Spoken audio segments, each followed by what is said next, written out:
আসসালামু আলাইকুম ওয়া রাহমাতুল্লাহি ওয়া বারাকাতুহু। প্রিয় দর্শক, প্রিয় দিনী ও ভাই ও বোনেরা, আমরা ইতিপূর্বে আলিফ থেকে ইয়া পর্যন্ত প্রতিটা অক্ষরের মাখরাজ শিখেছি। এখন তাকতি নাম্বার ধরে ধরে পড়া শেখানো হবে ইনশাআল্লাহ তাআলা।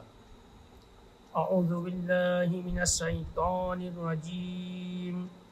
বিসমিল্লাহির রহমানির রহিম। মুফাররাদাত অর্থাৎ পৃথক পৃথক অক্ষর। আলিফ, বা, তা, সা, জিম, হা, খ, দাল, জাল, র, জা, সিন, শিন, সদ, লদ, ত, ল, আইন, গইন, সা, কফ, কাফ, লাম, মিম, নুন, ওয়াও, হা, হামজা, ইয়া, ইয়া।